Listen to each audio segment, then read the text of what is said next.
देश की राजनीति में एक बड़ा संदेश, एक तरफ प्रयागराज में संत समाज से जुड़ा विवाद और दूसरी तरफ सत्ता का शीर्ष नेतृत्व मंच पर बटुकों का सम्मान करता हुआ। क्या ये एक महज सम्मान समारोह था या फिर एक सियासी और सामाजिक संदेश?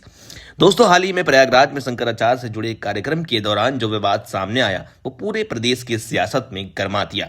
बताया गया कि शंकराचार्य के महंत और उनके सेवादारों के साथ धक्का मुक्की हुई, चोटी पकड़कर अपमान किए जाने के आरोप लगे और इस घटना के ब्राह्मण समाज में नाराजगी की लहर पैदा कर दी।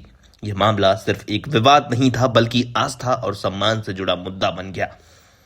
इसी पृष्ठभूमि में उत्तर प्रदेश के डिप्टी सीएम ब्रजेश पाठक का एक कार्यक्रम चर्चा में आया, जहां उन्होंने बटुकों का सम्मान किया। मंच सजा हुआ था, वैदिक मंत्रोच्चार गूंज रहे थे और ब्रजेश पाठक स्वयं आगे बढ़कर बटुकों का अभिनंदन कर रहे थे।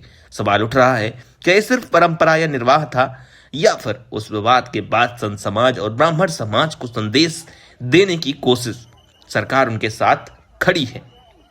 ब्रजेश पाठक खुद ब्राह्मण समाज से आते हैं और अक्सर धार्मिक आयोजनों की सक्रिय पूर्व निभाते हैं, लेकिन इस कार्यक्रम का समाज संदर्भ इसे खास बनाता है जब प्रयागराज में शंकराचार्य से जुड़े विवाद ने तूल पकड़ा, जब सोशल मीडिया पर सवाल उठे, जब ब्राह्मण समाज में नाराजगी की चर्चा हुई, तब डिप्टी सीएम का मंच बटुकों का सम्मान करना अपने आप में एक प्रतीकात्मक कदम माना जा रहा है।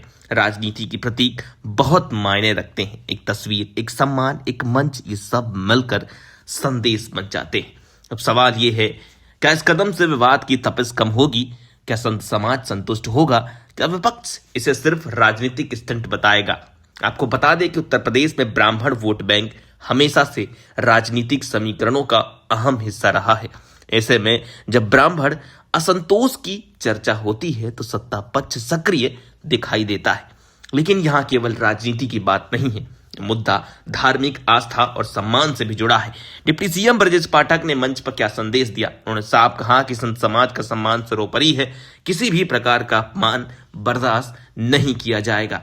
अब जनता तय करेगी कि एक कदम विश्वास बहाली का प्रयास है या फिर राजनीति का सधा हुआ दांव।